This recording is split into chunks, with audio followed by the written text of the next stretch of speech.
Hello guys, collective reading tayo ngayon. Tingnan natin kung anong energy na masasagap natin ngayon. Pwedeng ikaw at pwedeng din yung person mo, no?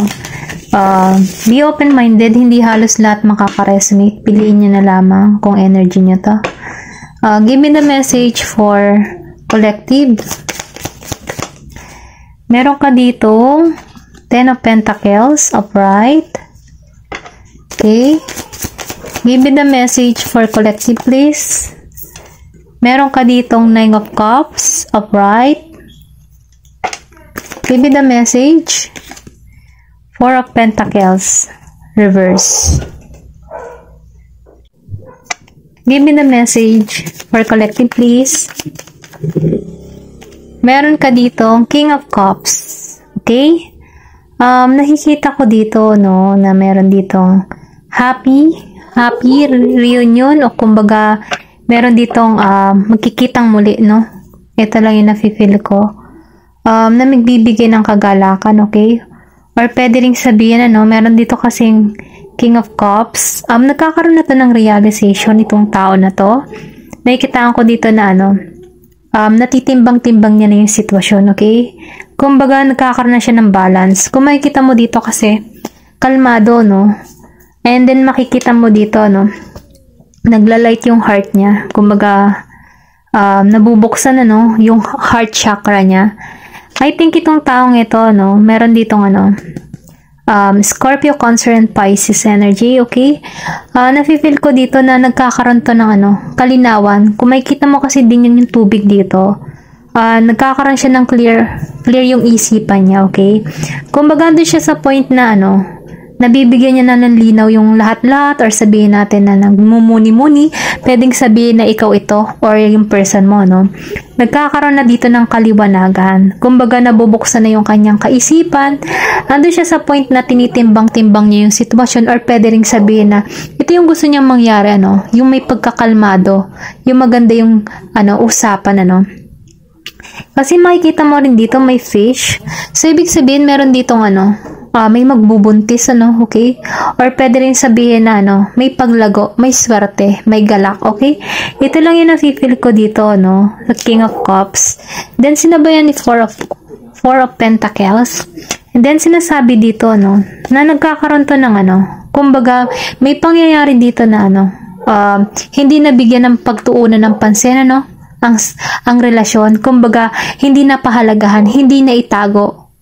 Dahil doon, ano, kumbaga nagkaroon dito ng hindi magandang pag-uusapan. Okay? Ito lang yung nafe-feel ko kasi parang pinakawalan. Kumbaga nabigyan ng hindi niya napagtuunan ng pansin, pinakawalan. Okay? Ganun pa man, ano, nakikita ko rin dito na meron ditong kalinawan, kaliwanagan. Then nakikita ko rin dito, no, meron person dito na Virgo, Capricorn, and Taurus. Okay? Then sa 9 of Cups, nakikita ko dito ng tagumpay, ano. Kumbaga, itong person na ito, lumalago siya, eh. Marami siyang mga blessing na dumarating sa kanyang buhay na nagbibigay sa kanya ng kagalakan at kasiyahan. Then, nakikita ko rin dito, no, na meron tong ninanais, ano.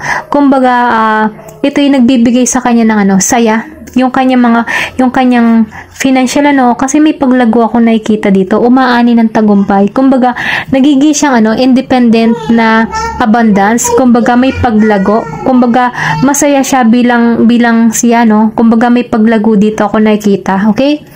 Then, dito sa 10 of Pentacles, sinasabi dito, no, na meron ditong reunion na magaganap, okay? Merong pagkikitang muli, merong masaya, kagalakan. Ito yung gusto na mangyari ng tao na to. Kung makikita mo, no, itong taong ito at ito, oh, di ba magkamuka, no? Nakikita ko rin dito na gusto nito magkaroon ng buong masayang pamilya, okay? Ito lang yung nafe-feel ko. Gusto nito na, no, may pagbabago, no? Yung magkakaroon ng stability, paglago, pag-asenso, no? Ang bawat isa. Ayun yung nafe-feel ko dito. Dino na eh, okay? Tingnan ba natin kung ano pa yung mga mensahe para sa'yo, okay?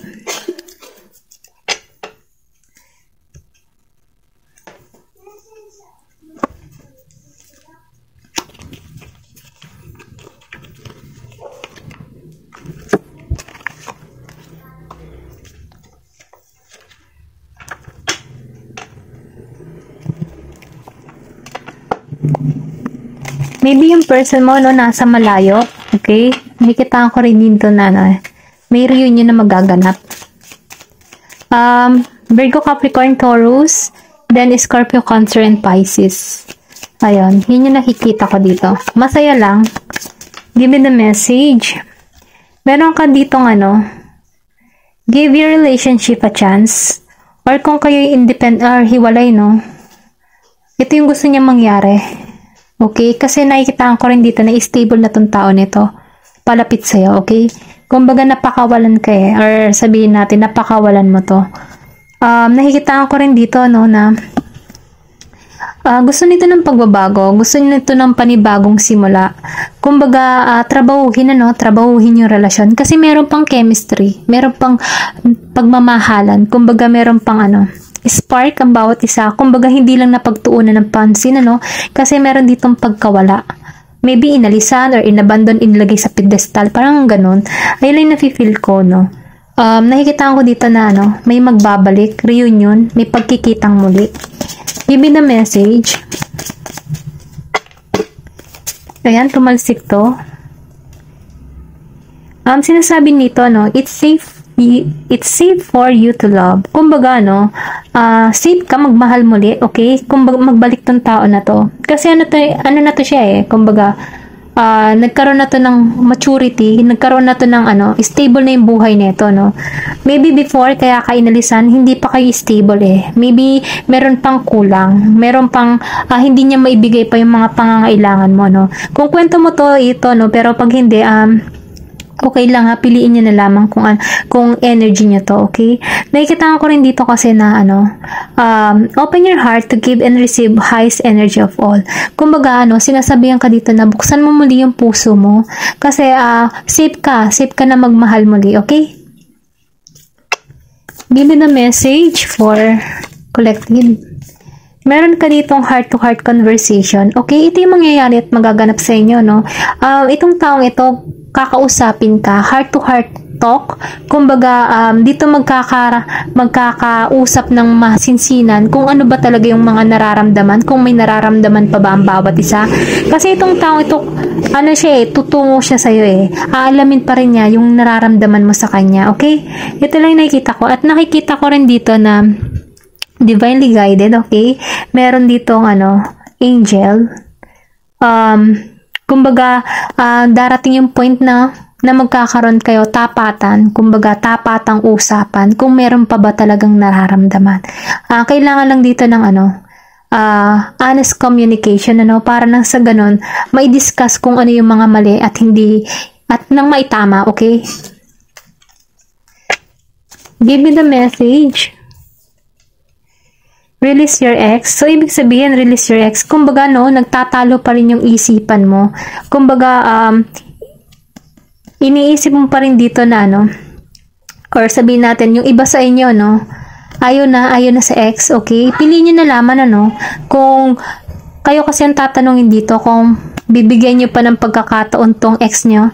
Kasi, ito yung gusto nyo mangyari, Kakausapin ka niya muli, okay? Kumbaga, meron ditong heart-to-heart talk conversation. Pero ganun pa man sinasabi dito, release your ex.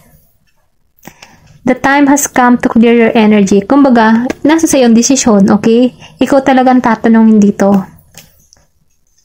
Kaya lang, ito lang yung lumalabas sa card, Meron ditong gustong makipagkitang muli, okay? Pero ganun pa man, malalaman mo naman ang katotohanan once na siya nakipag-usap sa'yo, okay? Kumbaga, makikita mo yun makukutuban mo kung totoo ba siya o seryoso sa'yo, okay? Kasi ito lang yung gusto honestly discuss, or baka sabihin, ikaw may gusto nito, yung tapatang pag-uusap, okay?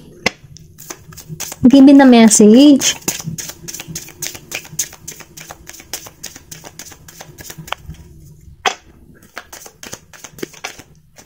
Meron ditong calling your soulmate, okay? I think, kaya lumabas to, release your ex, kasi meron ditong, soulmate talaga, new soulmate na parating sa'yo. Okay? Kumbaga, maybe naghihiling ka na or nagmamanifest ka naman ng panibago or bagong magmamahal or panibagong pag-ibig na binivisual mo kung ano talaga yung klase ng gusto mong relasyon. Then sinasabi dito, no, mamamanifest mo siya. Okay? Kasi ito yung hiling mo eh, okay? Ito lang yung nafe-feel ko dito, no? Kumbaga nananalangin ka na tulungan ka. Pero nakikita ko dito, no, your prayer, affirmation, and visualize help bring it together. So, ibig sabihin, meron lang ditong yung sa release your ex, ano, nafe-feel ko lang dito na, ano, na self-sabotage or sabihin, ikaw yung nagdidikta sa isip mo na, kailangan ko na tong bitawan, kailangan ko nang alisan to, ayoko na. Parang ikaw na yung sumusuko dito eh. Pero ganun pa man, ano, meron ka ditong hiling na humihiling ka ng soulmate na parating sa'yo. Pero kahit anong gawin mo, no, I think yung ex mo, soulmate mo. Kasi, binabalik kayo eh. Okay? Pinagtatagpo pa rin kayo. Kumbaga dito ka pa rin papunta. Maybe kailangan nyo lang ng ano, masusing pag-uusap, okay? Kung kaya pang ayusin. Pero kung alam mo naman na toxic yung ex mo, di wag ka nang bumalik, okay? Kumbaga ito lamang ay ano, sign ano, pwedeng hindi mo to kwento or pwedeng sa ibang kwento ito, okay? Ito lang yung masasabi ko, ano. Tingnan pa natin kung ano pa yung maipapayo para sa'yo. Ay.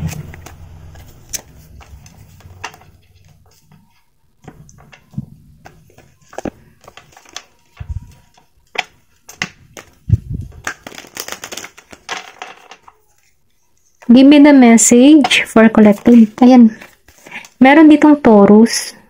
Know your worth. Kumbaga, no, alamin mo yung halaga mo. Kasi, kung halimbawa, tinatanggalan mo na tong ex mo dahil meron siyang nagawang hindi maganda sa'yo, huwag ka nang tumuloy kasi alam mo na yung halaga mo eh.